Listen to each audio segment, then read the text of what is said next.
In the 1950s, NATO conducted an aerial survey of eastern Turkey, which included the region known anciently as Urartu or Ararat. When the aerial photographs were examined, the specialists noticed one very unique formation on a mountainside about 12 miles south of the volcanic Mount Ararat. This strange formation was in the distinct shape of a ship.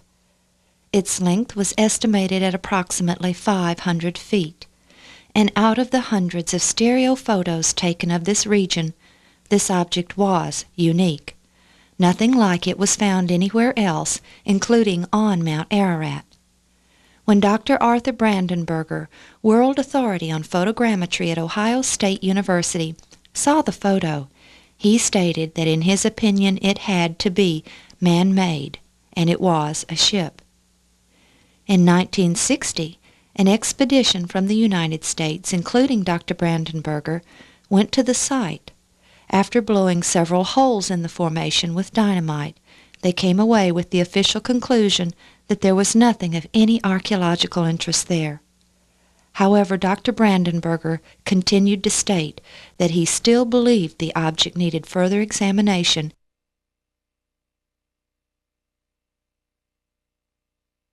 In September of 1960, an article appeared in Life magazine telling about the expedition.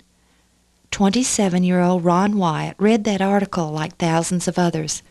But unlike others, Ron promised himself that one day he would see the strange object for himself. Ron, the father of 2 and soon to be 3, knew it would be many years before he could ever go to Turkey. But throughout the following years he never gave up his desire to visit the strange boat-shaped object. Ron was an avid student of ancient history, archaeology, and all of the sciences, and had never considered that the Ark could have survived until the present. But in 1960, he saw in Life magazine an object that he believed was the only likely candidate for that distinction. He had read all the eyewitness accounts of Noah's Ark on Mount Ararat, and he had discovered that they were all contradictory. All were in different locations, and all were of varying sizes and shapes. He studied the history of Mount Ararat and was convinced that nothing made of wood could have survived its past eruptions or glacial flows. There were many stories about what people claimed to have seen by way of remains of Noah's Ark. These ranged from a boat that had been broken in half and part up on the mountain, part down at the base of the mountain, but most of them implied that the boat had been caught in the ice and preserved and was nearly intact. I didn't feel that that was a likelihood, and as there was no photographs or no real indication that these people had seen anything, I believed that all that would be left was approximately what appeared in the picture in Life magazine in 1960. The boat-shaped object had many things in its favor. First of all, it was in the mountains, plural, of Ararat, as stated in the biblical account. Second, it was shaped like a seagoing vessel. Studying ship construction, Ron had learned that a barge-shaped vessel simply cannot survive on open, stormy seas. And third, it was approximately 500 feet long, not the commonly accepted 450 feet.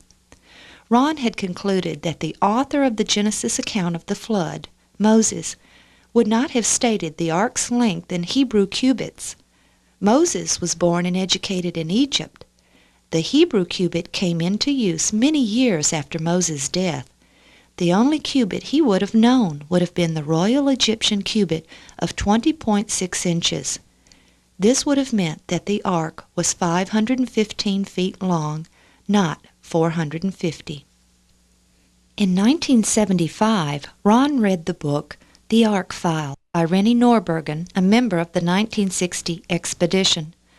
For the first time, he now knew the names of the expedition members, and he contacted all but one of them to get directions to the strange object. However, the team had left from the small town of Dobizet on horseback, led by the military, and they could offer him no directions. In 1977, he and his two teenage sons, Danny and Ronnie, flew to Turkey.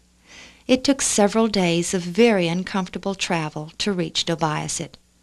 Ron had no idea where to begin looking for the boat-shaped object.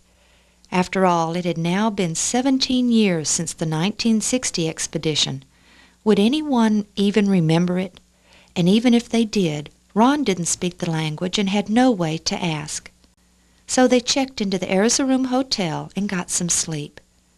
The next day, they hired a taxi to take them to the road they had entered town on and simply began to walk.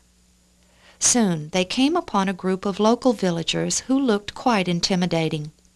But convinced that Ron and the boys were tourists, one of the villagers appointed himself their guide. Ron saw a very large rock which had crosses carved on it. About 10 feet in height, this stone had a hole on one end. Ron remembered seeing similar objects in an archaeology book that were anchor stones used on ancient ships in the Mediterranean Sea. But this one was many, many times larger. When their guide saw Ron's excitement at seeing this, he showed them several other similar stones in and around his village. Most of them had 8 crosses carved on them in the Byzantine and Crusader styles. For the first time, Ron realized the possibility that the Ark had used such anchors, not for anchoring the ship, but for stabilizing it and holding the nose into the oncoming waves. The crosses on these stones were of the style of ancient Christian Byzantines and Crusaders who were well known for carving crosses on objects they associated with biblical events and places. Did these early Christians connect these stones with the 8 survivors of the flood? The next day Ron and the boys again began to walk the region.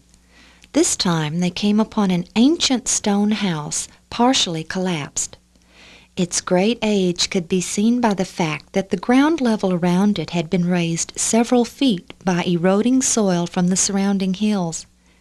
Extending out in all directions around the house was a system of stone fences, also almost buried with only their tops extending above the ground. But most interesting were the 2 stones sitting beside the house, one standing and one lying flat. These also had 8 crosses carved on their faces, but the crosses were carved on top of some earlier pictographs.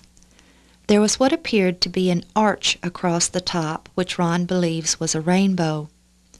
Below this were 8 figures walking away from an ocean wave shape, above which sat a boat shape. On the stone lying on the ground, the second figure from the right was a woman. Her head was bowed and her eyes were closed. On the standing stone, both the first figure, which was a man, and the second figure, a woman, both had their eyes closed and their heads bowed. Ron drew an incredible conclusion. He believed these were possibly the tombstones marking Noah and his wife's graves. The wife, he concluded, had died first, and that is why only she was represented with her eyes closed on her stone. When Noah died, his eyes were shown as closed as well as were his wife's. Nearby was a natural amphitheater between 2 hills with a large stone that appeared to be an altar. Could this possibly be Noah's post-flood home with corrals for breeding various animals and an altar directly behind his house? These were exciting discoveries, but they still hadn't found the boat-shaped object. Finally, the last afternoon they were there, Ron left the boys reading while he made one last search. This time he had the taxi drive in a different direction, south of where they had earlier been. When the taxi had gone as far as it could, he began to walk through the mountains. After a while, he saw the boat-shaped formation directly below him. And seeing it this close, he was convinced more than ever that it needed thorough scientific investigation. He needed to learn what lay beneath the surface of the soil covering the strange object. That evening, he and the boys paid their hotel bill and arranged for a taxi to take them back to Erzurum in the morning. While packing, they heard the clamor of men coming up the steps, banging on the walls and shouting. When Ron looked down the stairs and saw them, he recognized some as men they had encountered over the last 3 days, and he realized they planned to rob them. The region is so isolated that he knew they were in trouble if they didn't escape quickly. Barricading the door and tying sheets together, they climbed out their window onto a roof where they re-entered the hotel through its kitchen and escaped. But in the commotion, they lost most of their film and luggage. The results of that trip was that I was pretty well convinced that this boat-shaped formation was the remains of Noah's Ark, and that there were several other archaeological remains out there that showed this to be the area where the Ark had come to rest. And so I was quite happy with that result and planned to go back at a later date and do more work on the formation itself. When we returned to America, I became aware that there was one other individual that had not agreed with the findings of the Vanderman group. Their findings, of course, or conclusion was that this was just an odd-shaped geological formation. It turns out that Dr. Bill Shea, that worked with a university in Michigan, had come to believe that this boat-shaped formation at the least represented the place where the boat had landed and perhaps had decayed away, but left its imprint in the mountainside out there.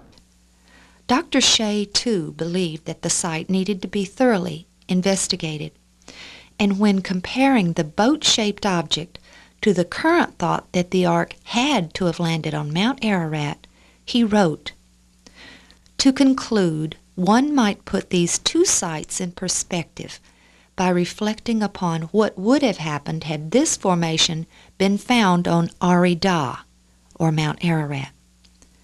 I may be wrong, but I suspect that news of it probably would have been heralded far and wide as the discovery of the site where the Ark had rested. What a difference a mountain makes." Dr. Shea had also written that he too believed that it was likely that the Royal Egyptian cubit was used in giving the measurements of the Ark.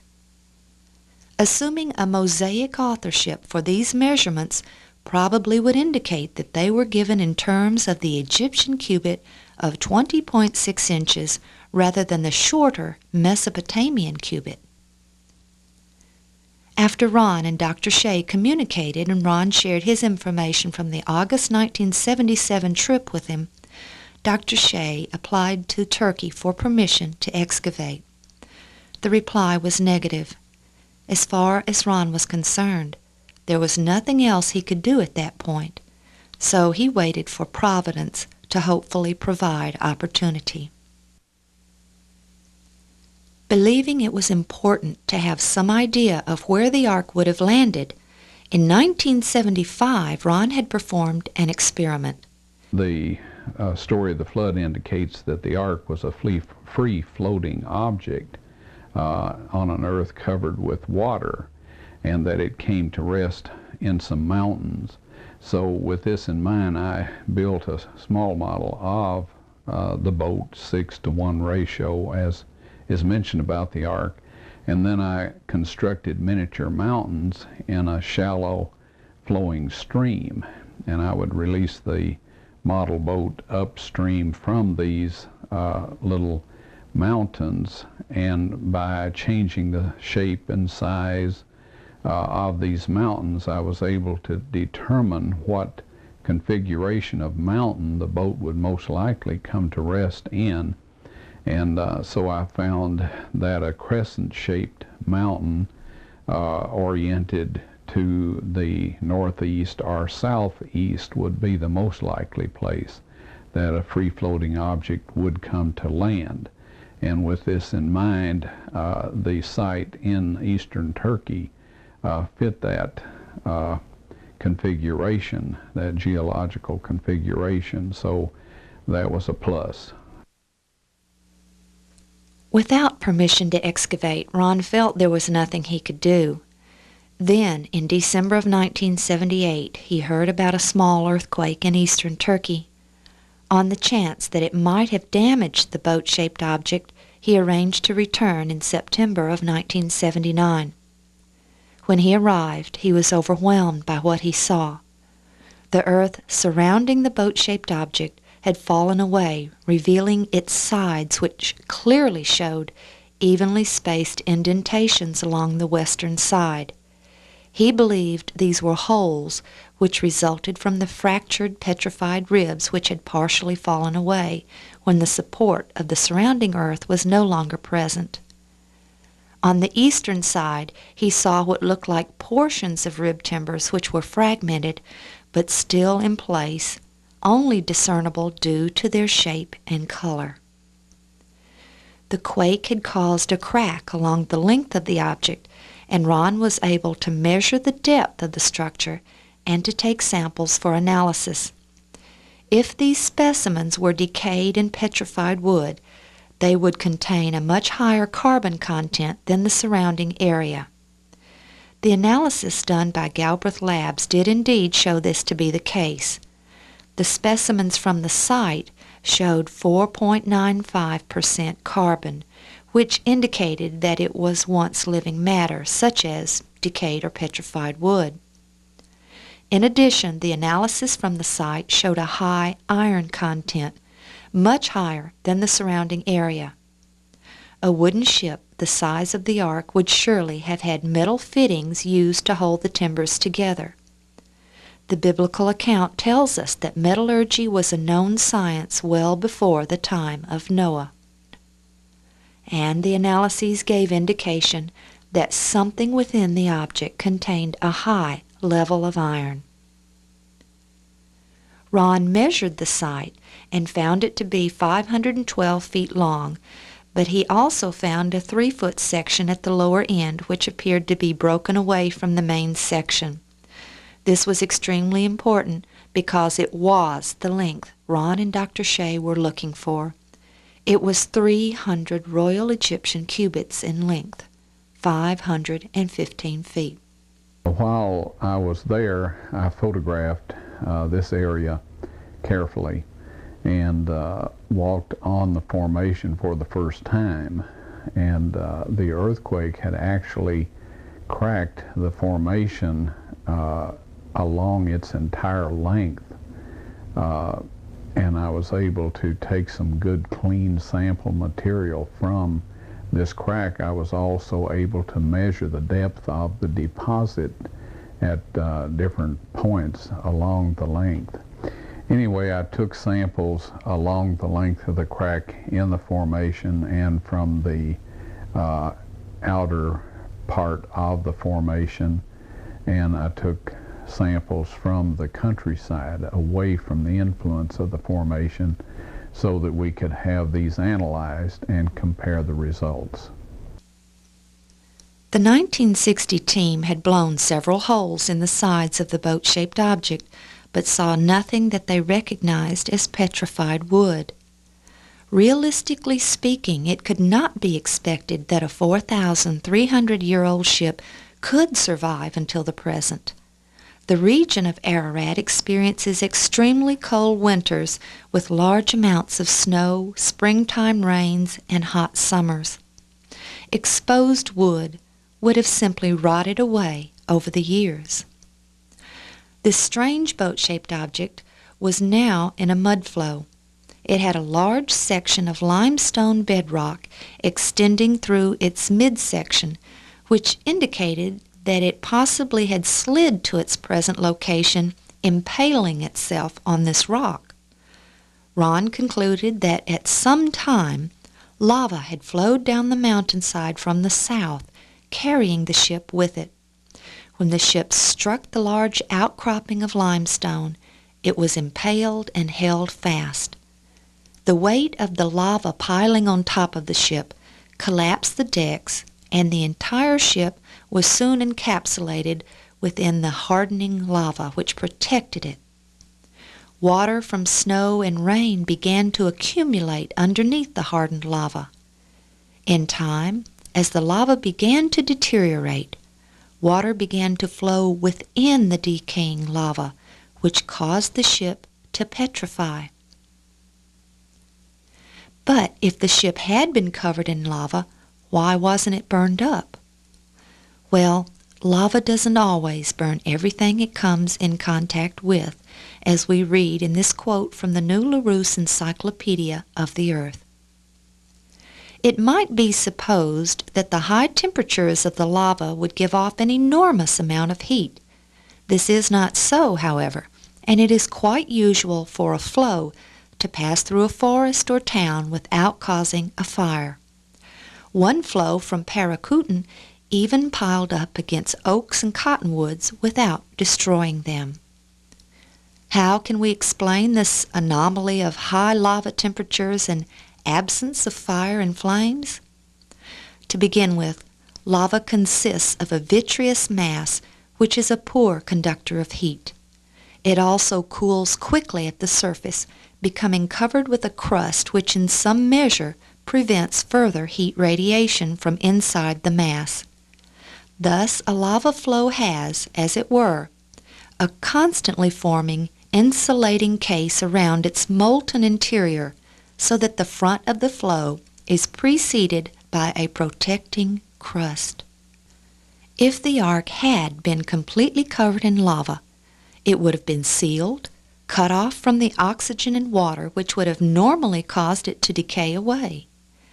In time, the lava would begin to slowly deteriorate, allowing water to begin to flow through it and over the preserved structures of the ark. As mineralized water flowed over the wooden timbers, wood molecules began to wash away, leaving microscopic holes. As the water washed these molecules away, other molecules began to lodge in the empty holes. These were molecules of substances which the water had picked up prior to reaching the structure being petrified. The ship's structures would be literally turned to stone as its molecules were replaced one at a time by molecules from the minerals in the region above. The 1960 expedition had found no petrified wood, or at least none they recognized. They had not taken into account the fact that due to the weather extremes in the region, any petrified structure near the surface would have suffered from the effect of frost action or wedging. If this mound contained the petrified structure of Noah's Ark, the water present in the mud flow from rains and snows would have seeped into the tiny cracks and pores of the petrified and fossilized structure. This water near the surface would then freeze, expanding almost 9%, causing the petrified structures to fracture. The Encyclopedia Britannica states, "When moisture seeps into the pores of a rock and freezes, it may shatter the rock into tiny fragments of silt or sand size. As this process is repeated year after year, any structure near the surface which would have been exposed to the freezing temperatures would be expected to be fragmented, and in time reduced to fragments some the size of a grain of sand. It was unlikely that any petrified structure near the surface would have remained intact. At the most, these structures would have suffered enough weathering to give them the jagged appearance of old rocks. If any intact structure remained, it would most likely be found within the soil deep enough to be protected from the elements." Ron had also read about the discovery of the Sutton Hoo funeral ship burial, which was discovered in 1939. While its treasures were what attracted the public interest, it was the actual ship that had attracted Ron's interest. The wood had completely rotted away. However, as the excavators carefully unearthed the treasures, they discovered corroded iron clinch nails still in place, as this account describes.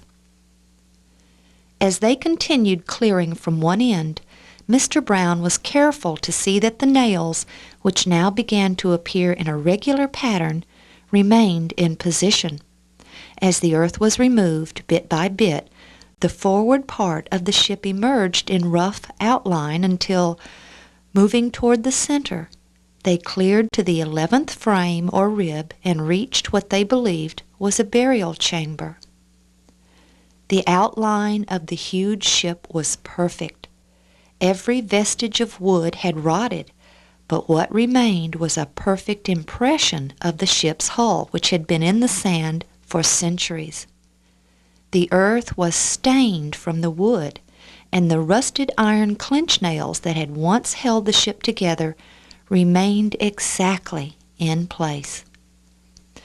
This was very exciting to Ron because it demonstrated that even when the wooden structure was completely rotted away, its presence could be detected by the coloration and stains left behind. But again, without permission to excavate, Ron was still at a standstill. All investigation had to be non-destructive. But the high percentages of metal in the site gave him an idea. In 1983, Ron contacted White's Electronics of Sweet Home, Oregon, and presenting the project to them, asked if they would donate metal detectors to be used in the research. His theory was that perhaps the location of the metal fittings which connected the timbers could be detected. I had contacted White Electronics in Oregon and made them aware of what I wanted to do and asked them if they had some metal detectors that would penetrate a little deeper into the soil than the usual ones. And so they were kind enough to send me their two best metal detectors. It was also in 1983 that Ron read about Colonel Jim Irwin, the astronaut, who was searching Mount Ararat for the Ark. Ron drove to Colorado Springs and met with him, explaining about the boat-shaped object. Colonel Irwin expressed interest in seeing the site, and in August of 1984, the two men flew together to Turkey. Before going to Dobizet, Colonel Irwin met with some friends in Ankara and took Ron along. At their home, Ron was introduced to several people who would soon change the course of his research. Orhan Bazar and Mine Unler would become Ron's official liaisons with the Turkish government, assisting him in obtaining the necessary permits to continue his research.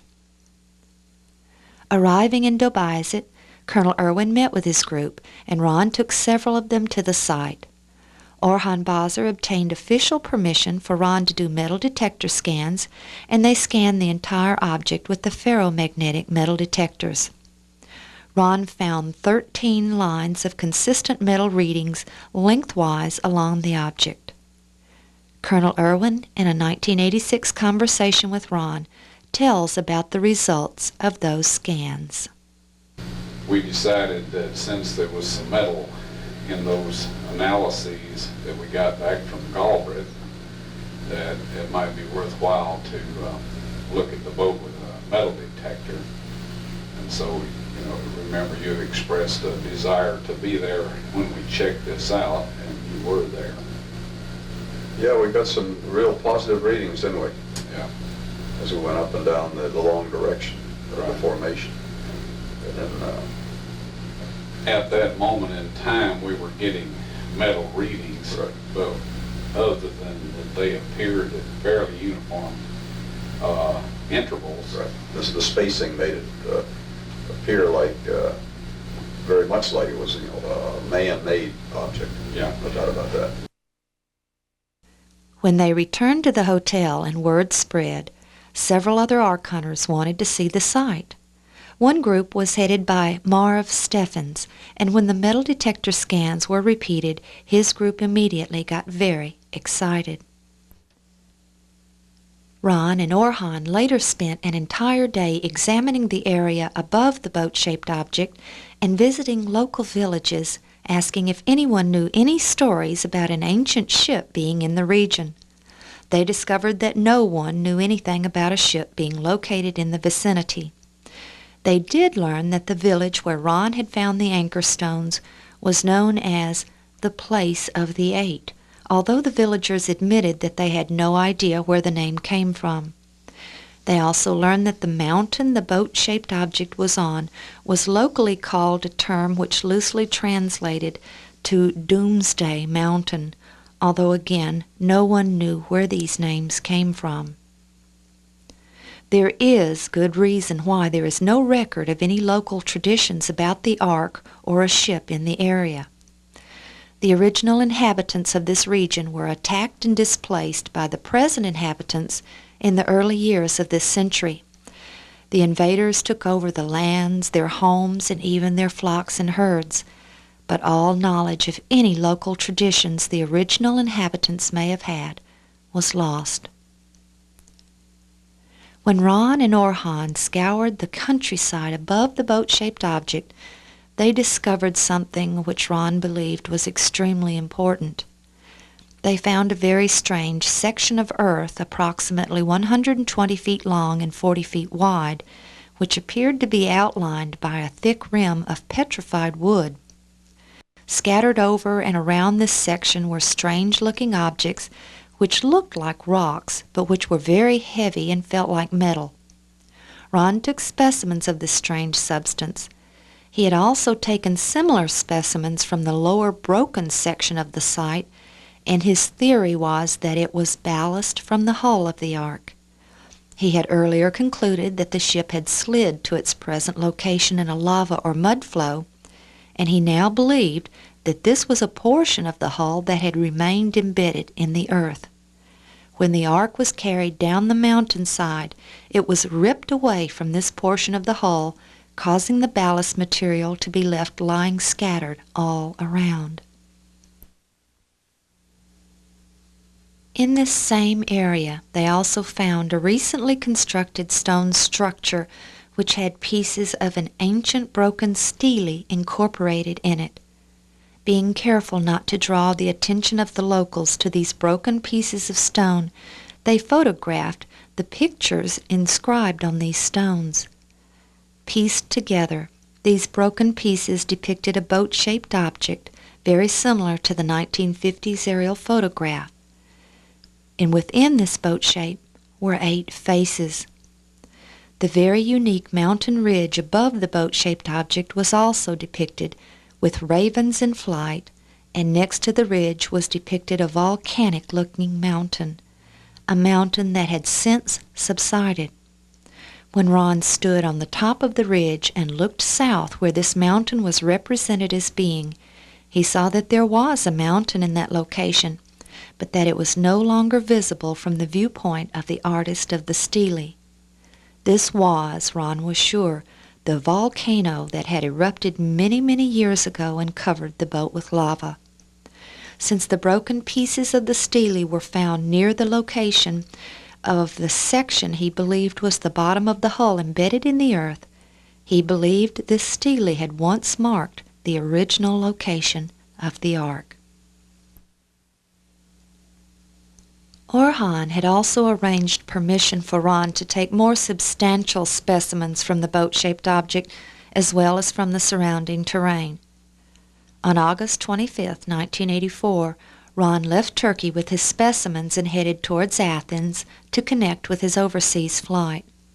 When he arrived in Athens and purchased a newspaper, he read that Marv Steffens had called a news conference in Ankara about the time Ron had left, and producing a bag of his own specimens, he announced that Noah's Ark had been found.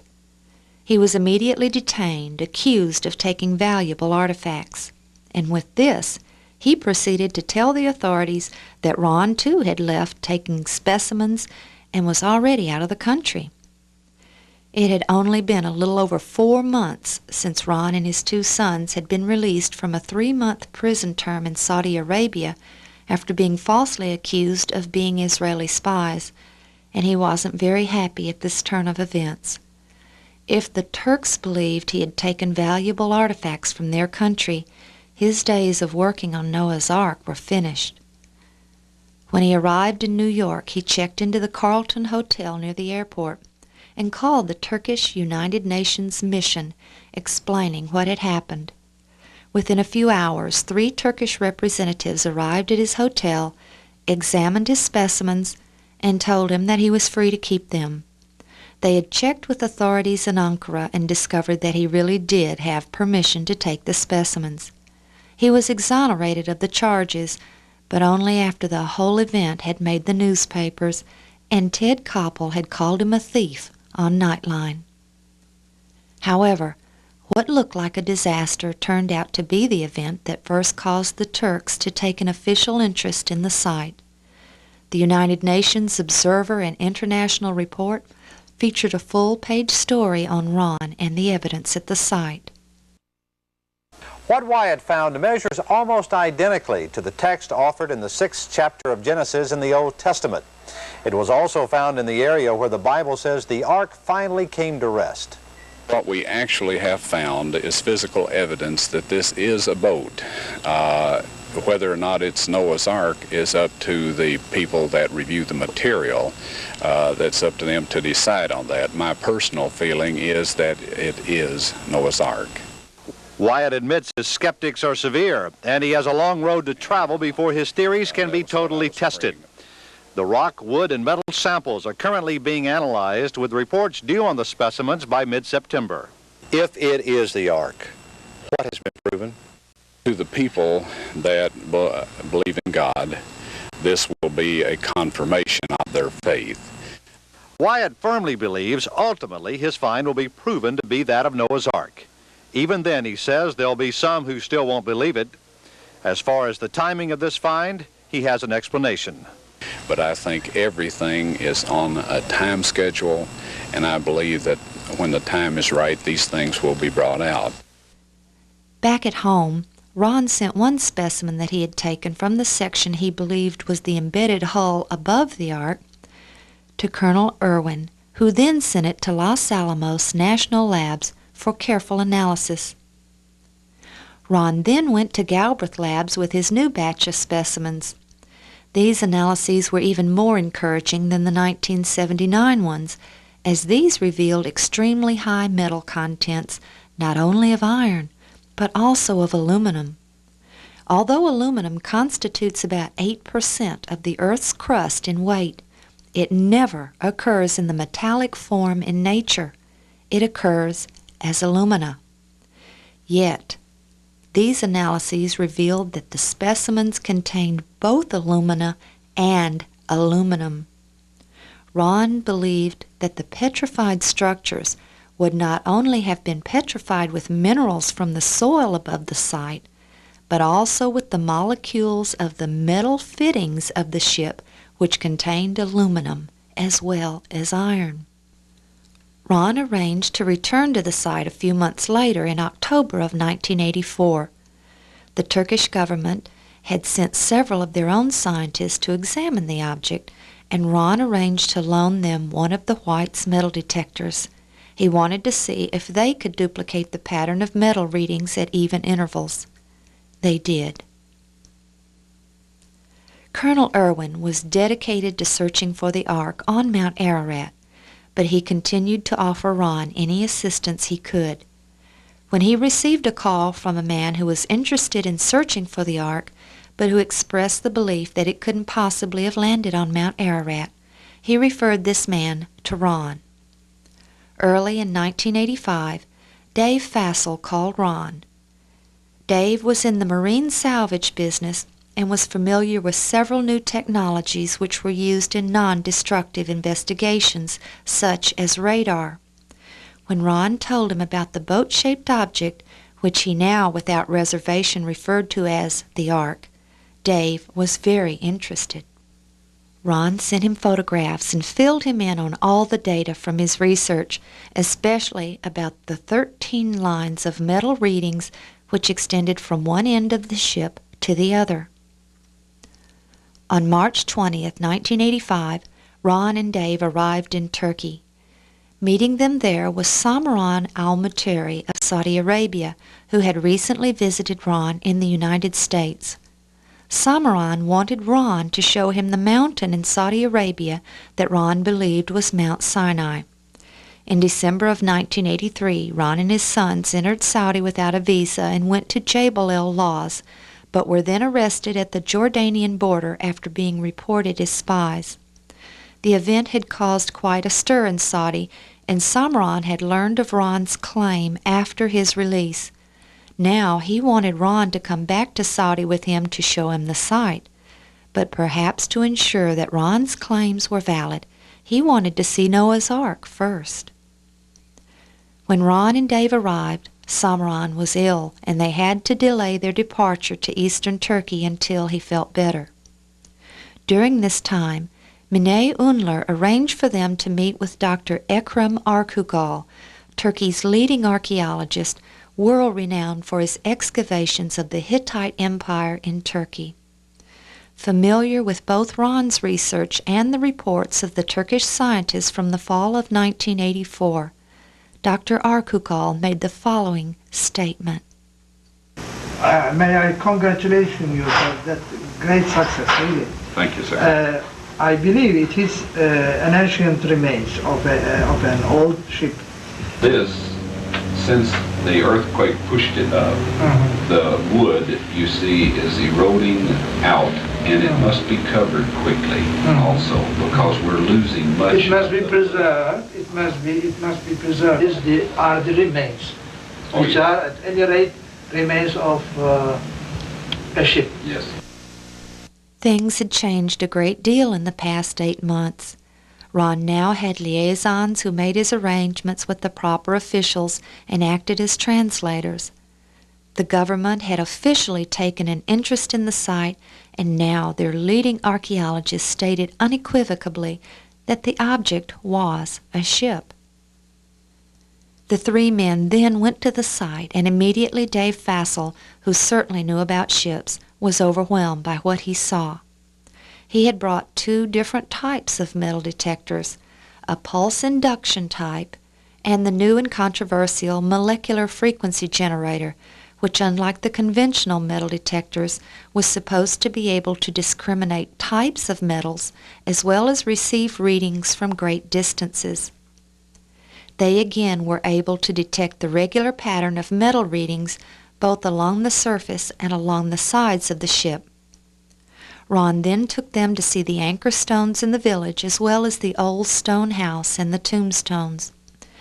But when they arrived at the house, they found it reduced to rubble and the tombstones gone. Where the tombstones had once rested was now a hole partially refilled. Ron was devastated. From that point on, he was very careful not to draw attention to anything of interest for fear of it being destroyed or removed. Samran, by now very excited, then arranged for Ron as well as David to go to Saudi Arabia. But before they left, Mine Unler arranged a meeting for Ron with all of the Turkish ministries involved in about 2 weeks, and he would formally present the results of his research and his plans for future investigations. On April 9th, they returned to Turkey from Saudi, and Ron stayed and met with the officials who listened to his evidence, and they told him that they would work with him in any way that they could. He told them about the subsurface interface radar, which would reveal any internal structure, but which was non-destructive. They assured him a permit as soon as he could arrange it. But there was a problem. The radar and its operator were very expensive. However, at this point, it had to be the next step. Soon after arriving back in the States, Ron received another call, this time from the scientist at Los Alamos who had done the analysis on the specimen Colonel Irwin had sent there on Ron's behalf. John Baumgartner, a geophysicist, questioned Ron about the region from which the specimen came. Ron then asked him to come see for himself, an invitation which he accepted. Ron returned to Turkey for another meeting a month later in May, and then on June 2, 1985, John Baumgartner accompanied Ron and Dave Fassel to Turkey. Using all three types of metal detectors, they scanned the site, placing rocks and markers at every place they got a reading. They then connected these rocks with ribbons, revealing the pattern of a massive ship.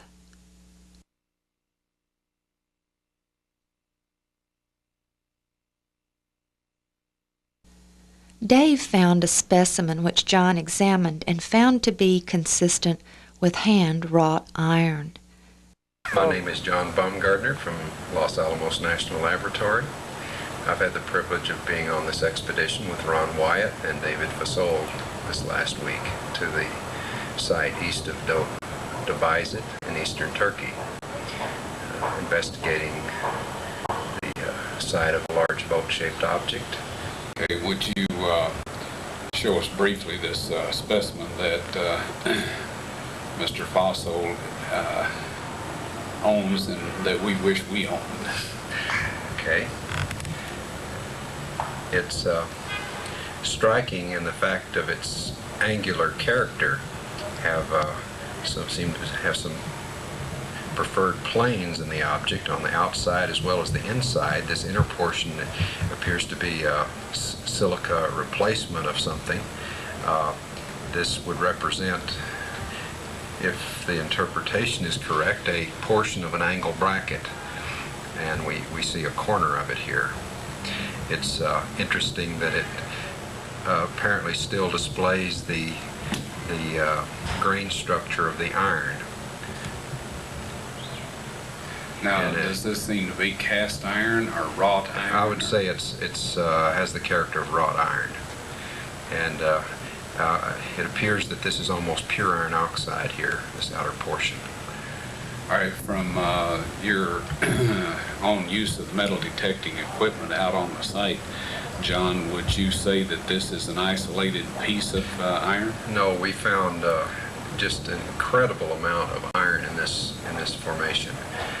This is one of this was sampled from one of the many points along the stores. We were on the starboard side where we collected this sample. They appear to be regularly spaced along the boat. But Ron knew the difficulty they would have in convincing anyone else that this object contained the fossilized remains of a massive ship. The general public simply didn't understand about petrification and frost wedging, which fractured petrified wood. Even more importantly, Ron was discovering that many trained geologists didn't recognize pre-flood petrified wood because it doesn't contain the growth rings of post-flood wood. None of the specimens he had taken from the site had growth rings, and because they were fractured from the weathering, they were only fragments of timbers, unrecognizable as wood to most people. There were no growth rings because the biblical account states that there was no rain prior to the flood, but that a mist watered the face of the earth. Growth rings result when the growth of the tree halts due to cessation of its water supply during the cooler season or during a drought. Scientists who reject the biblical account even agree that carboniferous plants contain no growth rings, but this would be a stumbling block to many. On the western side, the rib timbers had been exposed to weathering and had fragmented and were rapidly falling away, leaving only the empty spaces where they had once been. The only way to distinguish the rib timbers on the side that still retained portions of them was from the color difference in the fragmented ribs from the soil surrounding them. The exposed ribs were, for the most part, now reduced to very small fragments, but they still remained in place. By this time, Ron was convinced that this was indeed Noah's Ark, and this ship, as such, is the oldest man-made structure on Earth, and it is in the exact condition that was to be expected, but it wasn't what the world wanted to see. They were looking for a barge-shaped ship, still intact or perhaps broken in half, but still wooden, not petrified. And they were looking for it on Mount Ararat, even though this volcano had experienced several eruptions, the most recent in the mid-1800s, which was very similar to the Mount St. Helens eruption, which blew out an entire portion of the mountain. The upshoot of the interest of the group at Los Alamos is that Dr. Baumgartner made an appointment with myself and David Fassold to meet some people out in Dallas that were considering funding part of the documentation on this formation. And David suggested that a subsurface interface radar scan of the site would be helpful and useful since we were denied permissions to excavate. And of course I was very happy with that prospect, and the results of our meeting in Dallas was that the project to do a radar scan of the site was funded. Everyone's hopes were riding on the radar scans. Only the internal structure could have survived the weathering which was fragmenting everything on and near the surface. Dave also arranged for ABC's 2020 to cover the event. On August 1st, 1985, Ron arrived with the permit and was joined by John and his group, which included other scientists from Los Alamos. They went directly to the site and repeated the metal detector scans, again laying out the pattern of ribbons. The Los Alamos scientists also measured the site with sophisticated surveying methods and confirmed that it was 515 feet and 7 inches.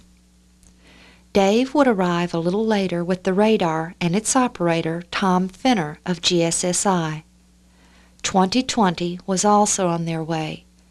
But with all the attention the outsiders were receiving, the local guerrillas took this opportunity to make trouble. Commandos were assigned to protect the men at the site, and they positioned themselves in the crevices around the ship. But suddenly shots rang out, and the commandos quickly rose up and fired upon the terrorists, sending them fleeing, but not before killing several. Martial law was declared, and by the time Dave, the radar, and 2020 arrived, the site was off limits. It was a terrible disappointment, and everyone's frustration was intense. But the coverage by 2020 documented the metal detector scans and other evidences, making the public aware for the first time of what was happening on Doomsday Mountain. Do you believe Noah's Ark actually existed? Could the legend that sounds like a fairy tale really become proven fact? Well, the search has been going on since biblical times, and in a moment you're going to meet some people who are positive they have found the Ark. Now, we know such claims have been made before, but a few months ago, these people came to 2020 with some new and intriguing scientific findings. The boat-shaped site was first found and photographed by a Turkish army captain back in 1959. It was quickly explored and dismissed as a freak of nature. But Wyatt, an amateur archaeologist, rekindled interest in it a few years ago. He brought in Dave Fassold, a marine salvage expert, to assess it. Fassold felt he knew a shipwreck when he saw one. He became obsessed with it. For over a year, I haven't dreamed about anything else, from the time I put my head on the pillow to the time I wake up. And that's all I think about all day long. And I'm sure that's all Ron thinks about. The Doomsday Mountain team brought in some high technology to explore the oldest legend of man. There's one. They began scanning their site with a molecular frequency generator. It's a device used by surgeons to pinpoint cancer tumors, and it's been used by Fassold to locate underwater treasure. This time, the molecular frequency generator began to pick up a unique pattern of iron lines beneath the Earth. Okay, bring that one up. They began placing ribbons along those lines. The finished shape, outlined by the ribbons, was that of a huge ship, the approximate length and width of Noah's Ark, as described in the Bible.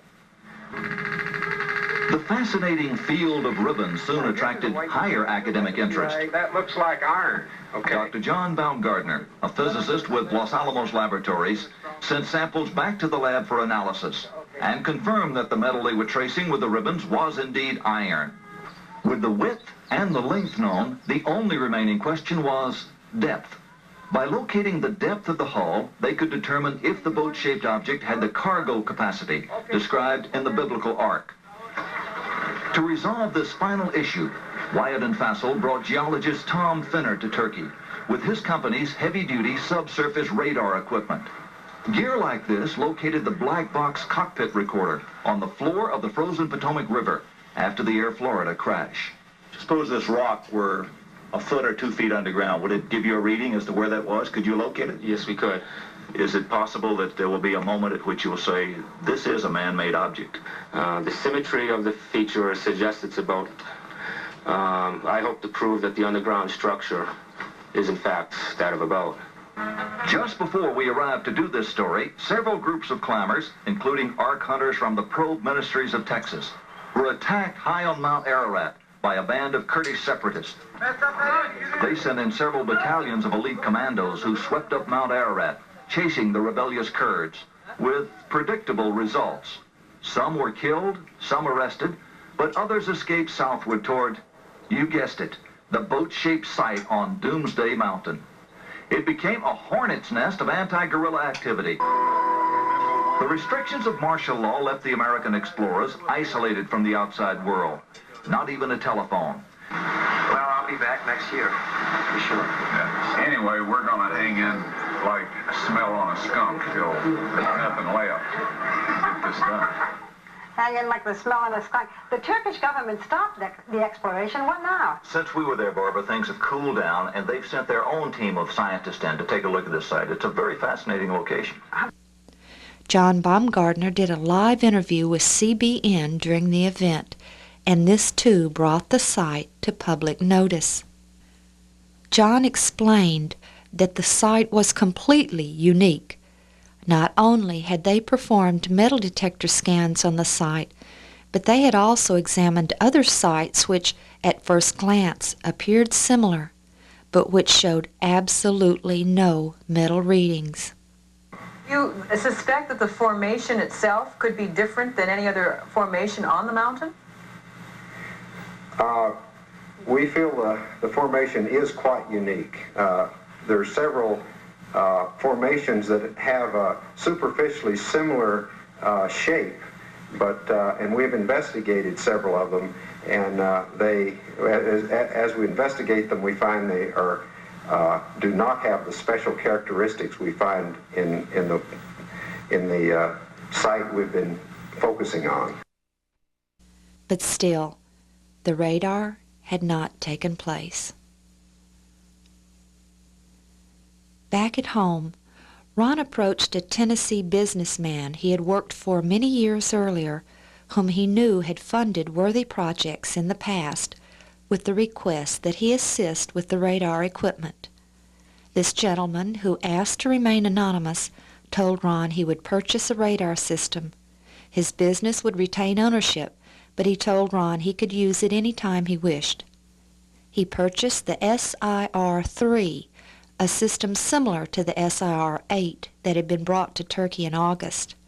It was shipped directly to Ron's home in Madison, Tennessee, and upon its arrival he immediately took it to the customs office and registered it, placing the customs declarations in both the radar case and the bag which contained the cables and small antenna.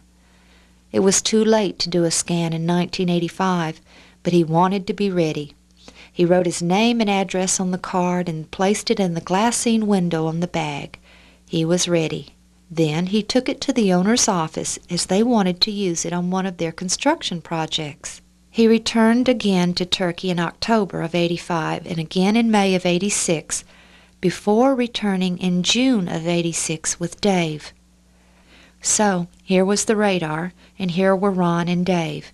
And Dave was already a certified radar worked for many years earlier, whom he knew had funded worthy projects in the past, with the request that he assist with the radar equipment. This gentleman, who asked to remain anonymous, told Ron he would purchase a radar system. His business would retain ownership, but he told Ron he could use it any time he wished. He purchased the SIR-3, a system similar to the SIR-8 that had been brought to Turkey in August. It was shipped directly to Ron's home in Madison, Tennessee, and upon its arrival he immediately took it to the customs office and registered it, placing the customs declarations in both the radar case and the bag which contained the cables and small antenna. It was too late to do a scan in 1985, but he wanted to be ready. He wrote his name and address on the card and placed it in the glassine window on the bag. He was ready. Then he took it to the owner's office, as they wanted to use it on one of their construction projects. He returned again to Turkey in October of '85 and again in May of '86, before returning in June of '86 with Dave. So, here was the radar, and here were Ron and Dave was already a certified radar operator, having completed the course at GSSI. They immediately took it to the site and did 10 passes. Okay, go.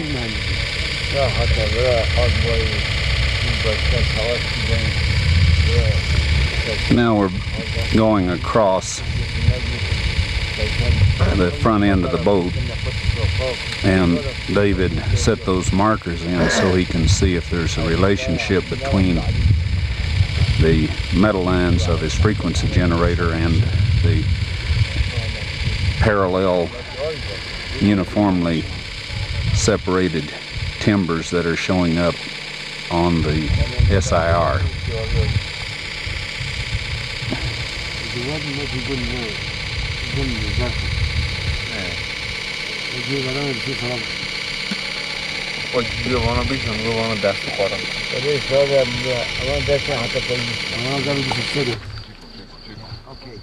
Boom, boom, boom, boom, boom, boom, boom, boom, boom, boom, boom. Look at that.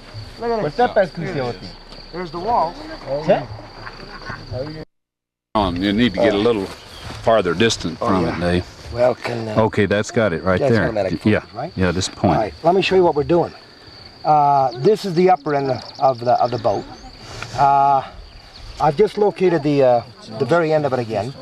The green stakes represent bulkhead number 2. All right. All right. That's at 63 feet. Yeah. Those stakes are actually at 66 feet. All right. Okay. Now, but I'm picking up where the longitudinal bulkheads double up at the bulkheads. Right. That's why I've got so many stakes that are green. Right. But then when I go in between bulkhead 2 and 3, I haven't got as many bulkheads. Right. You see what I mean? Because they haven't doubled up. As many longitudinals. Yeah, right. I haven't doubled up. Okay. These are coming out real good. Yep. And if you want to bring the camera over, I want to show you how it should come out on the paper. All right? Just. Okay, we're gonna walk over. Yeah. Take a look. Leave it running so everybody knows that we're not cheating here, right? You got it, Toby. Okay. Now, this is the west bulkhead. Okay, can you look through there and... All right. This is the west bulkhead. All right. That was over there. And he walked easterly.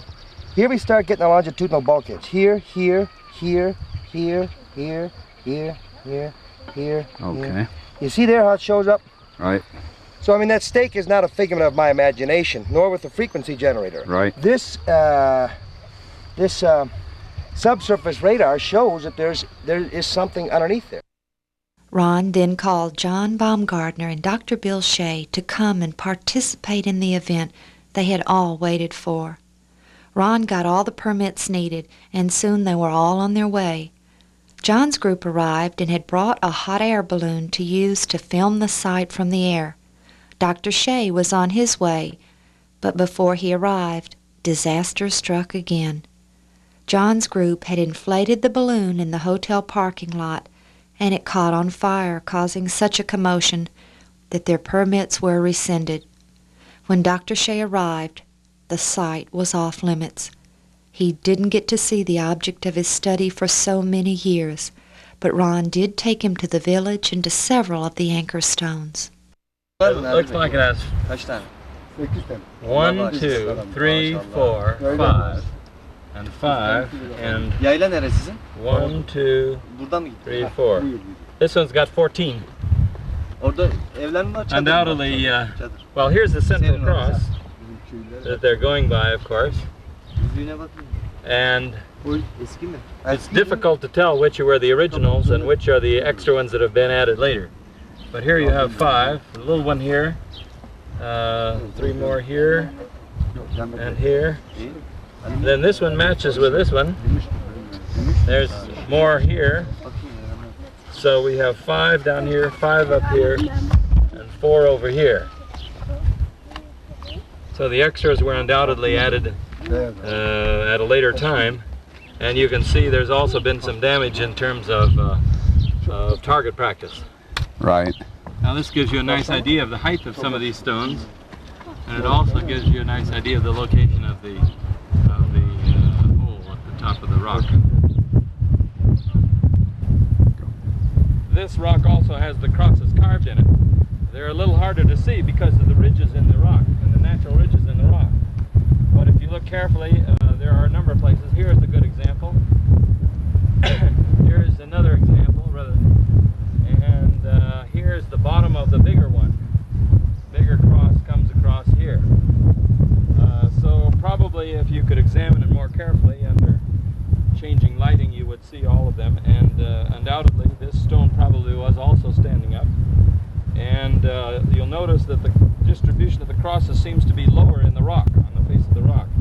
Lower down to the bottom part of where it would have stood upright. The June 1986 expedition was the last time Dave, John, and Ron would work together. But it certainly wasn't the end by any means. Returning home, Ron took the video of the radar scan along with the printouts to GSSI, the radar manufacturer, and he showed it to both Tom Fenner, who had come to Turkey in August of '85, and to Joe Rosetta, vice president of the firm. They confirmed the results.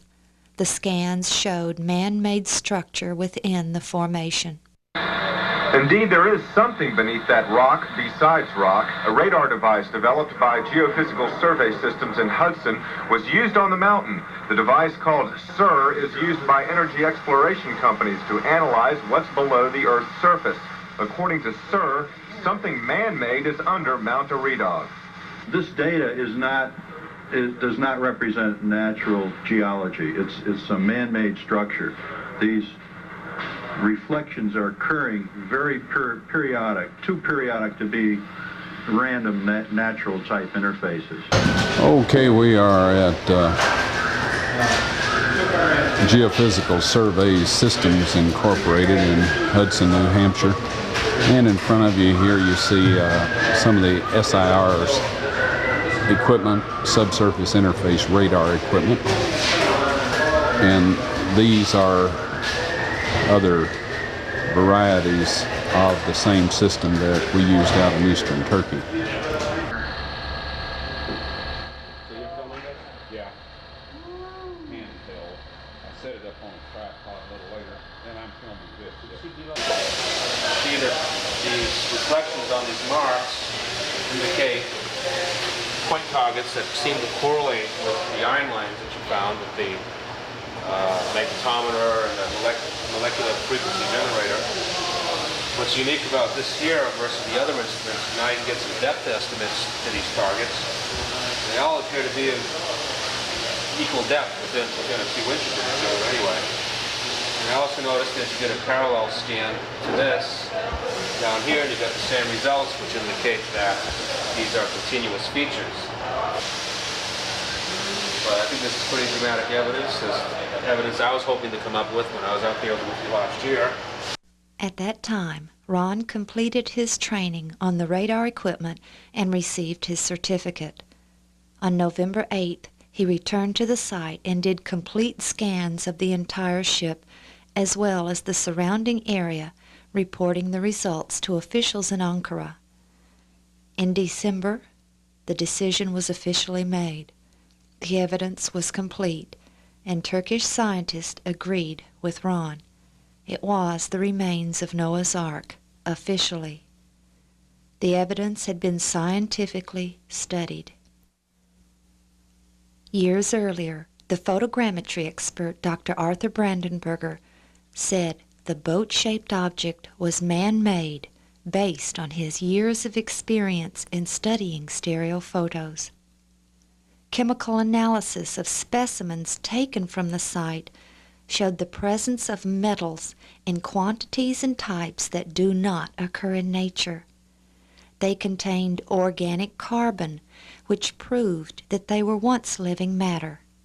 Natural rocks do not contain organic carbon. The metal detector scans showed a very distinct, organized pattern of metal beneath the surface consistent with the shape of a ship. These scans were done numerous times using 3 separate types of metal detectors, all of which confirmed the same results. Laser and other sophisticated methods of measuring performed by scientists at Los Alamos confirmed the length measurement. They showed the object to be exactly 300 Royal Egyptian cubits. The subsurface interface radar scans revealed visual evidence of organized structure encapsulated within the boat shape, structures that were positively identified by the radar specialists as being man-made. Turkish authorities, many of them of the Muslim faith, who accept the flood account of the Bible, saw no other conclusion possible. It was a ship. It was in the mountains of Ararat. It was 300 Royal Egyptian cubits in length. It was the remains of Noah's Ark.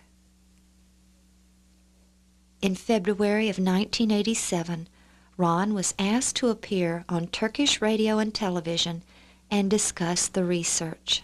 And then in 1984, we came out and we found that there was some metal in the boat, which was kind of a surprise.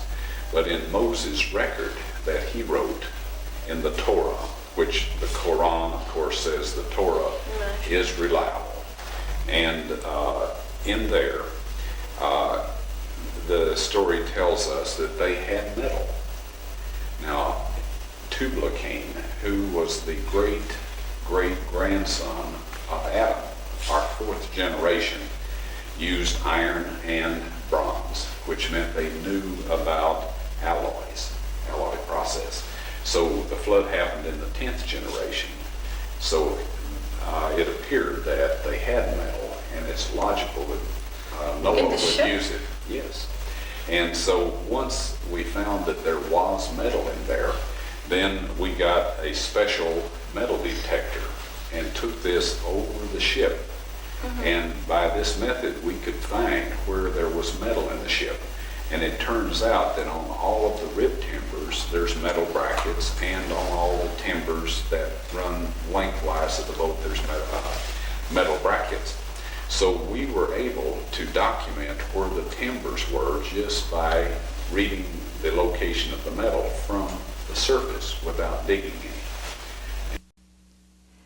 He then met with the governor of Ari, the district which contained the ark, and arrangements were made for the official dedication ceremony to be held in June 1987.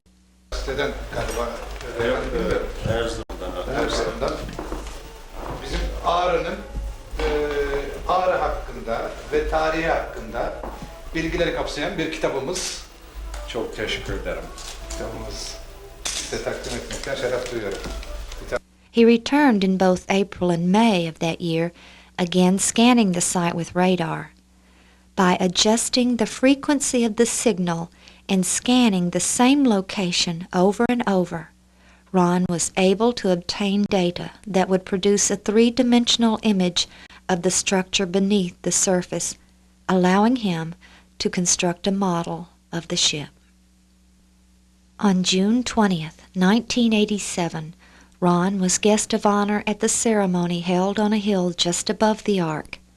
In attendance were officials from Ankara and the regional governmental agencies, high-ranking military officials, scientists from Ataturk University who had independently investigated the site, and numerous journalists. Plans were also revealed for a visitor center to be built overlooking the Ark, and it was dedicated as Noah's Ark National Park. Ayrıca Nuh'un gemisi olayıyla ilgili yapılan çalışmaları 2 gün önce Ankara'da üzerinde duruldu. Bu 3 tekliften birisi de burada teklif sahibi Mr. Wyatt var. Bu konuda büyük emeği geçmiş. Ben Mr. Wyatt yanında diğer araştırmacılara huzurlarınızda teşekkür etmek istiyorum.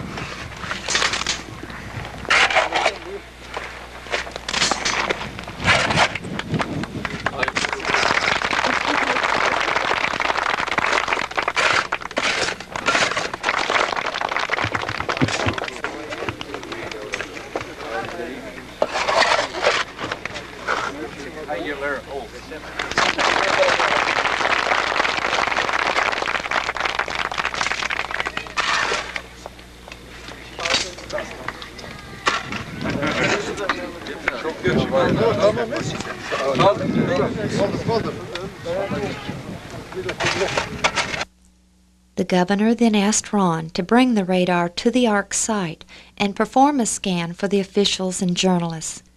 After doing several passes, Ron explained the printout to those in attendance and pointed out what he said he thought looked like an intact timber just 2 feet below the surface. The governor ordered a soldier to dig, and what emerged was this section of petrified timber. The event was shown on Turkish television throughout the country. The governor gave the timber to Ron to bring to the United States to be tested. Everything that the Turkish scientists had recovered to that point had been kept under wraps. The governor wanted this to be made known, and placing it in the radar case, it arrived in the States in perfect condition. Back home, Ron took the precious timber to Galbraith Labs. It was an incredible specimen, perfectly intact, and displaying evidence that it was hand-hewn and laminated. 3 separate layers of wood could be seen, but more exciting was the fact that the laminating glue substance could be seen to have oozed out on one end and was perfectly preserved in the petrified specimen. At Galbraith, they carefully chiseled off a sample. If this was truly petrified wood, it would contain organic carbon. If it were just a rock, it wouldn't. First, a test would be run for total carbon, both organic and inorganic. Then, a test would be run for inorganic carbon. By subtracting the amount of inorganic carbon from total carbon, the amount of organic carbon would be determined. We're in the process of weighing the sample now before the analysis for the total carbon of this sample. The inorganic carbon will be included in this determination, all the carbon that's present. As we run the inorganic carbon, we'll be able to tell the difference if there's any organic present in the material.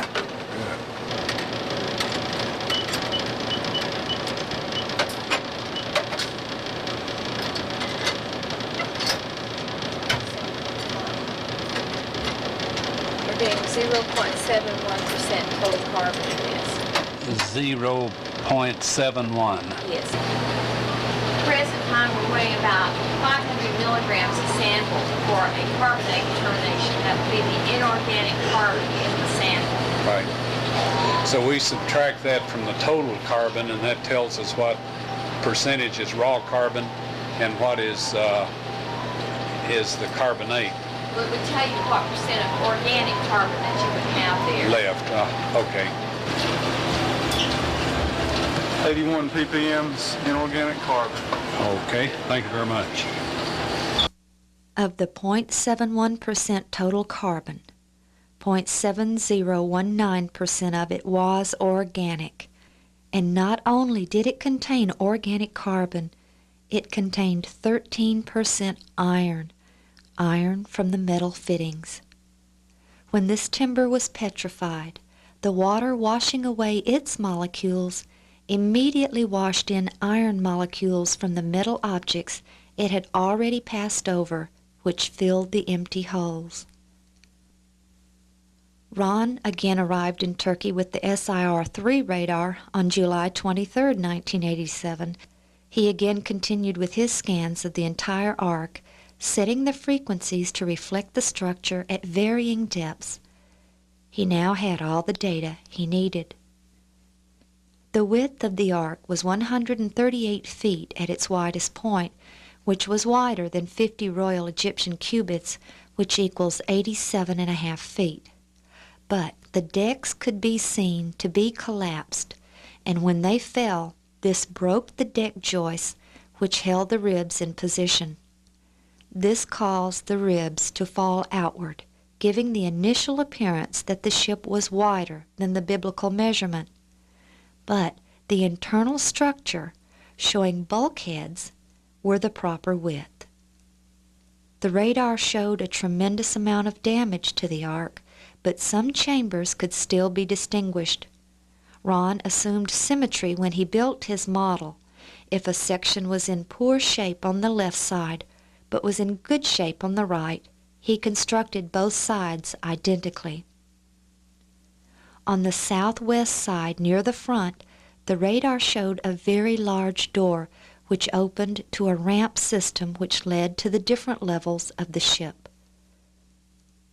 The top and middle decks appeared to be completely open along their midsections, which possibly would have allowed light from above to penetrate through the entire ship. The top deck could not be reconstructed with much accuracy, due simply to the fact that it was collapsed almost completely. All that could be determined was where each level began and ended. The 4 keelsons, 2 of which extended along each side of the ship, continued to extend out beyond the rear of the ship, a feature Ron has never seen before. When Dave had used his molecular frequency generator on the ark in 1985, he had noted a large section of the hull which showed a void. When Ron and Orhan Bazer found the large section above the ark, Ron believed this was the bottom portion of the hull that was embedded in the earth and which remained in the earth when the ark was swept down the mountain. Now the radar showed this same void. Since 1977, Ron had seen numerous anchor stones. In 1977, he saw one above the present location of the ark. He later found one approximately 1/2 mile below the ark, while the largest number of them were located about 15 miles away in the village known as the Place of the Eight. Any determination of exactly how they were used on the ship would be conjecture, but it appears that they were dropped or cut loose when the ark entered the area.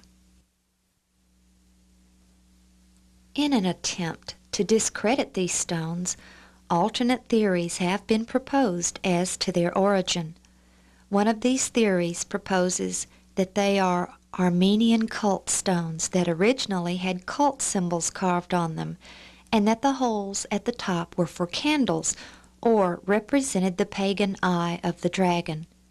This theory proposes that when the Armenians converted to Christianity, they erased the original inscriptions and replaced them with crosses. But in 1989, Ron found 2 more anchor stones, only these were buried in the earth and were only now beginning to be exposed due to soil erosion, and they contained no crosses or inscriptions of any kind. If these were truly anchor stones, It makes sense that some would have been buried in the mud after the flood, and the Byzantines and Crusaders couldn't carve their crosses on them. But if the Armenians had made them, where were their cult inscriptions? Ron, what's the significance of the placement of the crosses in these stones? All right, Tom, this is an iconographic representation here of a man, the head of the household, his wife, his 3 sons, and his 3 daughters or daughters-in-law. And as you can see here, the 8 crosses, the ones to his left are the lady folks in the family. The ones to his right are the men folks in the family. Do these fit the story of Noah? They do. Another interesting object sits alongside the road leading to the village of 8. It is a very large section of what appears to be petrified tree bark, and it too has 8 crosses carved on it. Ron has theorized that it may have been part of the covering of the ark that Noah threw off after the dove and olive branch scenario. Bark is well known for its watertight properties, and again, someone many years ago associated this object with 8. In 1988, work began on the Visitor Center, as well as construction on the highway which led to the turnoff up the mountainside to the Ark. But the world was not overwhelmed by the discovery of Noah's Ark. In fact, it received very little media attention in the States, and when it did, the traditional Ark hunters came out in force to deny its reality. Various theories had been developed since 1984 as to what the boat-shaped object really was. Some of these theories were that it was a syncline or a geological formation described as a clay upswelling in a lava flow, which John Baumgartner discussed in 1985. It had been proposed that this was a natural formation resulting from a mud flow around some kind of volcanic plug. First of all, the rock formation here in the center of the ship is not volcanic, and has much smaller extent than the ship itself. It appears from these lines that you've been drawing that the ship has impaled itself upon it. There's no evidence for any kind of plug beneath this thing. There's erosion all the way around it, and there's no sign of such a firm formation that could produce this oval-shaped object. So it's not a clay upswelling in a lava flow? No. Another theory was that it was a copy of the ark built by Constantine, another theory which failed simply because the metals found in the ark were not in use at that time. Aluminum has only been alloyed since 1948 and titanium since 1936. Then there is the theory that it is an ancient fortress. However, it doesn't take a great deal of intelligence to recognize that no one in their right mind would have built a fortress in a mountain valley surrounded by hills. Their enemies would only have to stand upon the surrounding hills and shoot down upon them like sitting ducks. The strange metal objects Ron and Orhan found above the Ark site, which Colonel Irwin sent to Los Alamos, were very important. They proved to contain an extremely high content of manganese dioxide, titanium, and aluminum. This material was identical to some of the specimens Ron had found falling out from the lower end of the hull, and he therefore concluded that this material was used as ballast. Ballast is any heavy material placed and secured in the lower hull of a ship to give it stability. All ships have ballast, and Noah's Ark would have been no exception. But because of the exotic combination of metals contained in these masses, the evidence indicated that perhaps as the ship was constructed, the slag or waste product of the metal production of the ship's fittings was placed in the hull as ballast. John Baumgartner had contacted Ron after examining the specimens Colonel Irwin had sent to Los Alamos and it was this specimen that first attracted his interest. In 1979, I found that the group in 1960 had blown away a portion of the hull, and at this point some of the ballast in the boat was exposed, and at the surface I broke off a small portion of this and brought it back for analysis, and the analysis showed that it was 84% manganese. Now this is a rather sophisticated space-age metal, and these analyses get to be rather expensive very quickly, and when you get an unexpected analysis, the thing to do is to have other labs do a check on the same material to see if they get the same results. We couldn't afford that, but Jim Irwin, when I showed him the analysis, expressed an interest in getting it checked, so I gave him a part of this ballast, which he sent to Los Alamos National Laboratories, and he said that he wanted to do that, and it was fine by me. They got the identical results, so I received a phone call from Dr.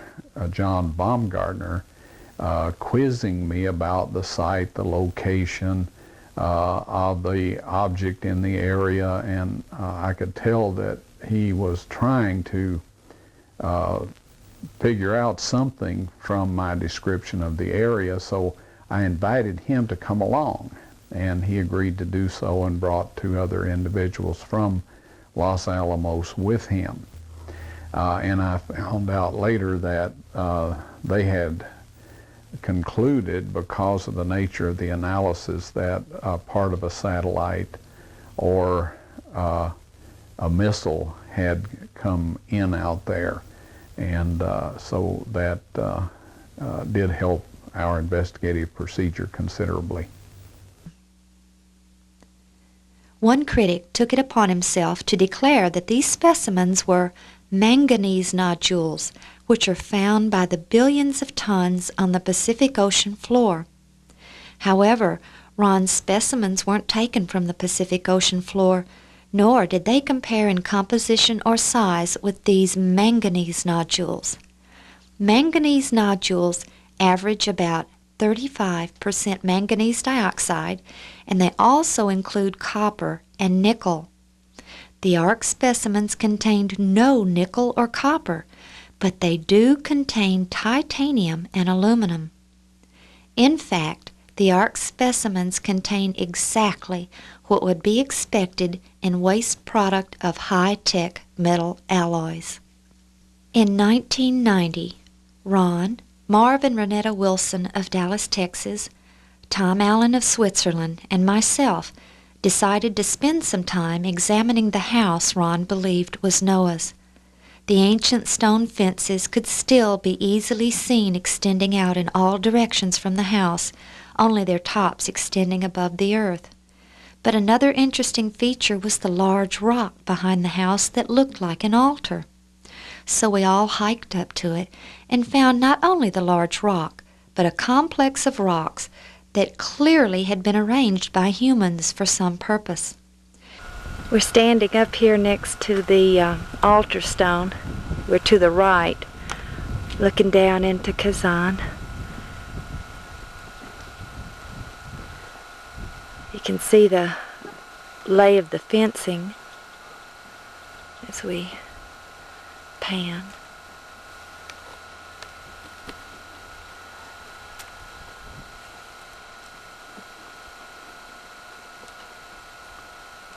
Digging out here too, right? Everywhere. These stones up here have obviously been placed in this manner. They're quite large. In fact, they're extremely large. As you can tell, a deal of R standing there.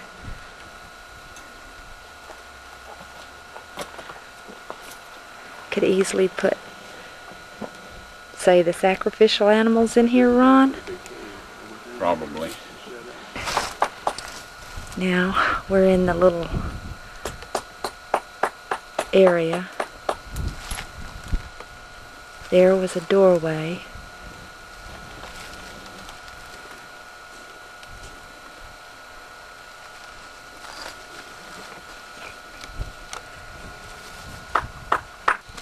Here we are in another penned-in area.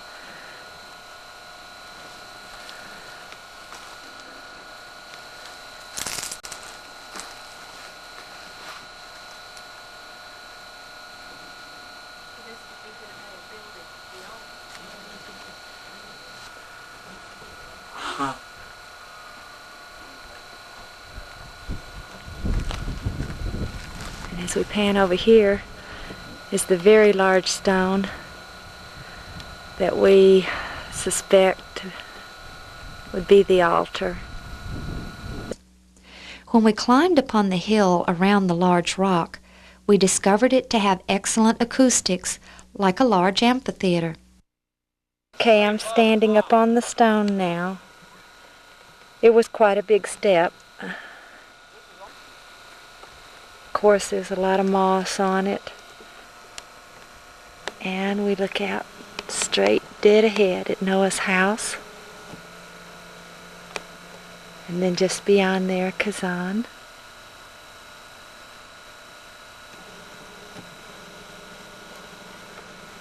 Right over here.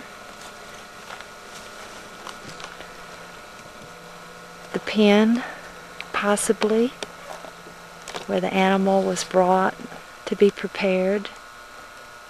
The little place where its blood was shed and drained. And Ron says that he can hear me quite well just talking in a normal voice here. Renetta and I measured the altar, as we now refer to it, and found it to be an extremely weathered 12-foot cube with a step in the back which was about 3 feet above the ground. Standing upon this step and looking over the altar, we had a magnificent view of the entire region. The house and its system of fences was directly below. The rocks on the side were arranged in a manner that was consistent with being pens for medium-sized animals. There were also 2 large rocks which seemed to have been shaped. Okay, this is designed to kill and bleed bullocks, or large cattle is the term used in the Bible. They bring them up this ramp here, and they chip this out and also chipped out here so the animal could be led, and somebody behind swatting it appropriately would get right up here.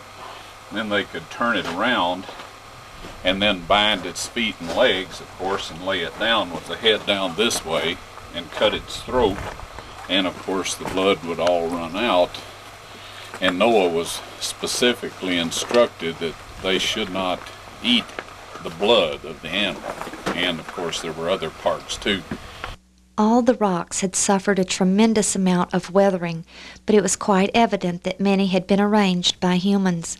However, it would have taken a large number of very strong men to have moved some of these boulders. One was leaning against the cliff face in a manner which formed a roof, and it was so large that I could walk under it without stooping.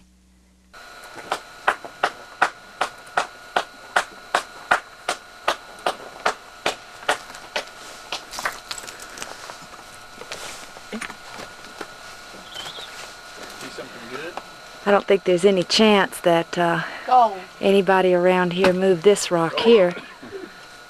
That rock is gigantic. You better need some help.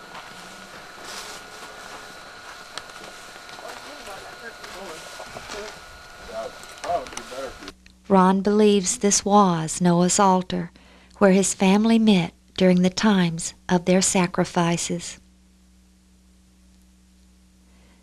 We then walked down to the house and spent a long time examining the area. We found no evidence that the area had been inhabited for a great number of years. Okay, we're looking at Noah's house here. Trying to be very discreet, as one of the villagers is come up here next to us. We're looking at the fencing now.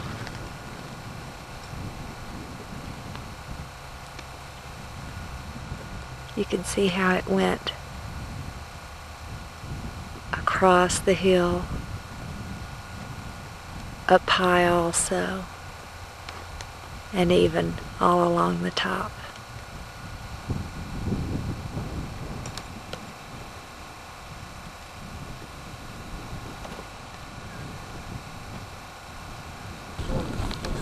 Okay, now we're surveying the fencing from the other way.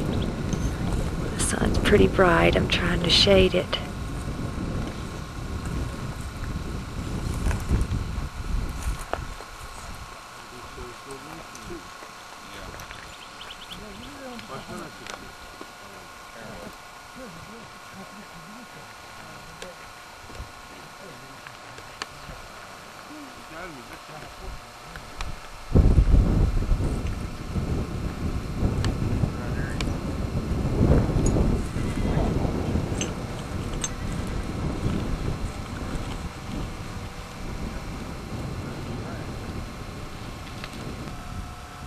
Here we can see the fencing that ran up beside the house.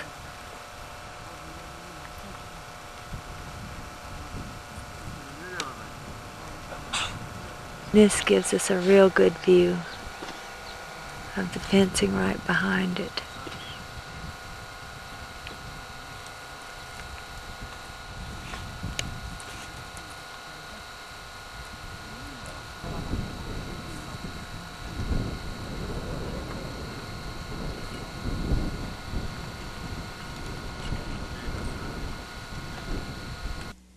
In 1990, Ron conceived an idea which he thought might help demonstrate the condition of the ship. The western side had suffered a tremendous amount of deterioration and weathering.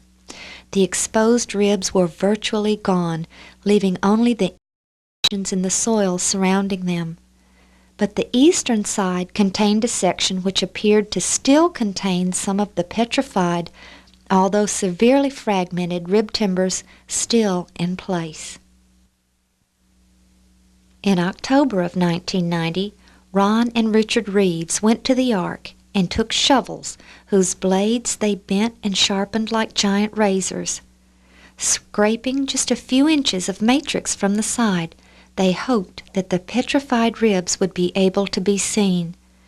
These ribs were fragmented due to weathering since they were so near the surface, but due to their slant, the soil around them had held them in place.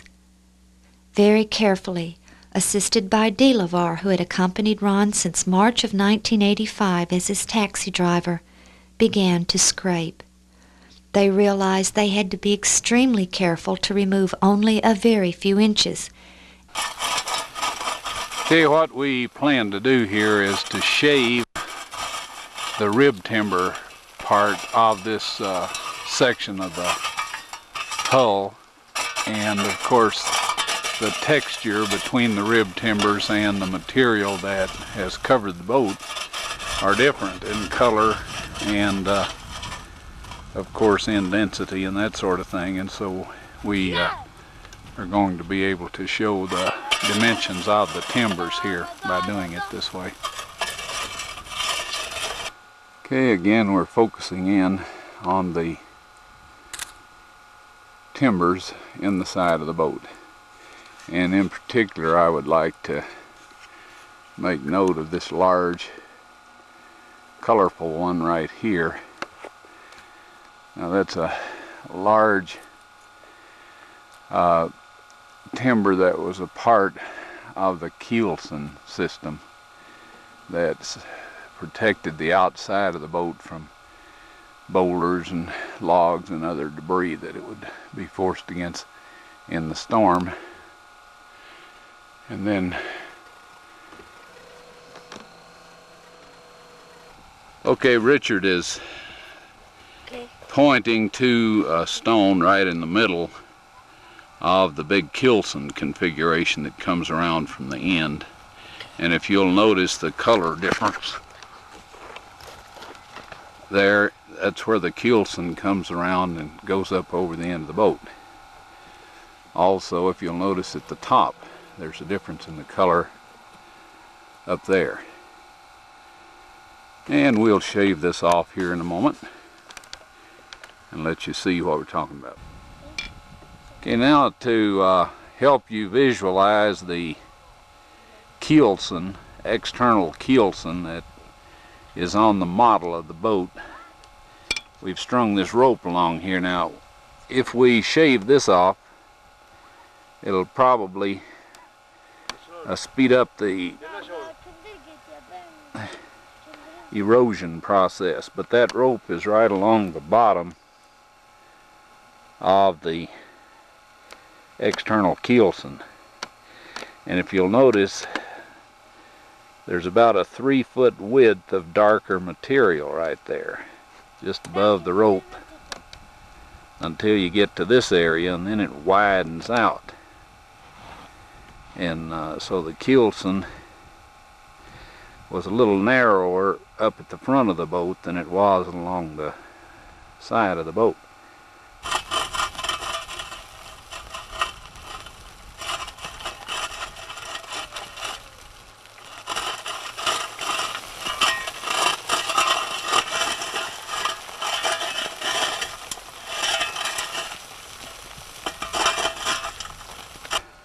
Okay, go ahead.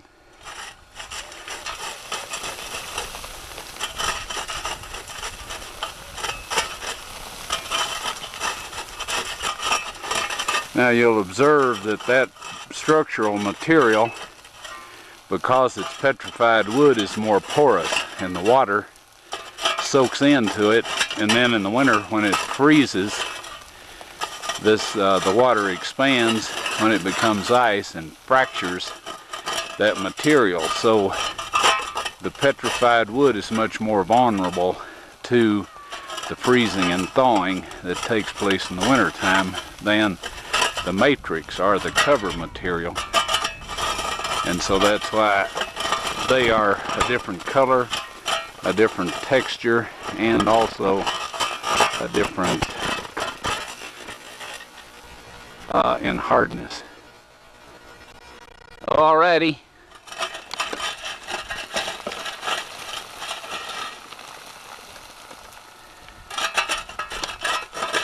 That Kilson comes right down through there, and again we'll sweep along. Okay, that's got it, Richard. Sweep right down along through here. This was a perfect example of how extremely fragile the remains were.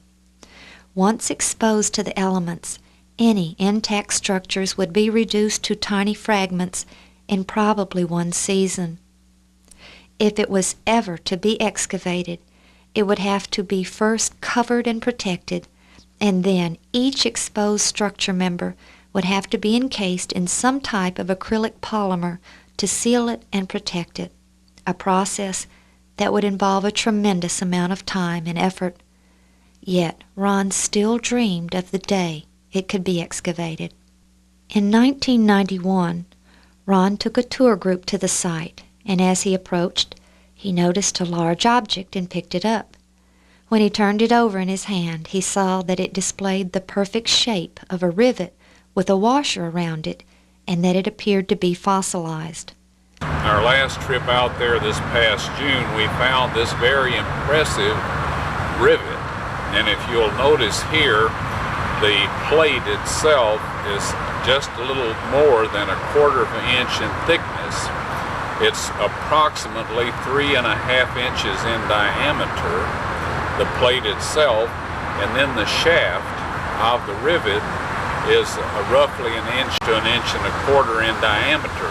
And if you'll notice here, it was struck while it was hot and flared out the end of the shaft so that it would not slide back through the hole in this washer. And this shows that their abilities to use metal was quite advanced. In 1984, he had photographed areas along the sides of the ark which showed colorations suggestive of metal oxides, all in circles. He hadn't disturbed these for fear of destroying them, but now he believed this specimen showed an actual example of one of the metal fittings. It was analyzed by 3 separate laboratories. Since it was fossilized, a great deal of its original material would have been replaced by minerals, and the analysis showed it contained about 20% silicon, which was expected. However, it also contained very high percentages of aluminum, titanium, and iron, the same metals which were found in the slag material used as ballast, except for one major exception. The ballast material contained over 84% manganese, yet the rivet specimen only contained less than 1%. This was even more evidence. In the production of aluminum and steel, very large quantities of manganese are required, but very little remains in the alloy. Steel generally contains less than 1%. Yet, over 95% of the manganese produced today is used in the production of alloys, with the majority of it ending up in the waste product. And this is exactly what the evidence at Noah's Ark indicates. A few months later, in August of 1991, Ron, Richard Reeves, Marv Wilson, and Dr. Alan Roberts of Australia met with several authorities in Ankara to request a permit to excavate. Dr. Roberts had contacted Ron in 1990 and expressed a serious interest in the site. Ron had provided him with details of the research, which Dr. Roberts studied carefully. He visited the site alone in 1990 and, like Dr. Shea, believed that an excavation was necessary. By this time, he had received a financial commitment from a British corporation to fund the excavation with Ron as head of the project. Ron explained the procedure he planned to use that would protect the exposed sections. After short deliberations, the men were told that they would receive the permit. But it was Thursday, and due to a long holiday, the offices would not again be opened until Monday, at which time they were to pick up the permit. With several days to kill, the 4 men decided to fly to Erzurum and visit the region southwest of the Ark. De La Var got a minivan and they headed south. But as they neared Bengal, they were taken hostage by a group of guerrillas belonging to the PKK, an outlaw Kurdish party. For 3 weeks they were taken through the steep mountains, sleeping on the bare ground during the day and traveling constantly during the night. When it was over, any hopes of excavating were shattered. The men had been through a terrible ordeal, as we see them here in the helicopter which took them from Bengal. It was also too late in the season to consider excavating. Each family had to deal with the emotional trauma which only time would heal. In time, we all recovered. But the region continued to remain unstable. In June of 1992, we took our second tour group to Turkey, and as we neared Dobbayazit, a beautiful rainbow appeared across the sky. The bus pulled over and everyone got out to film and photograph it. Then we again continued down the road. But within a few minutes we were flagged down by soldiers who wouldn't allow us to visit the Ark. And to this day, the region remains unstable and dangerous for tourists. The controversy continues to grow even though the evidence is overwhelming. Some who were once ardent supporters and associates now deny the evidence. So, is it really the ark? What we actually have found is physical evidence that this is a boat. Whether or not it's Noah's Ark is up to the people that review the material. That's up to them to decide on that. My personal feeling is that it is Noah's Ark.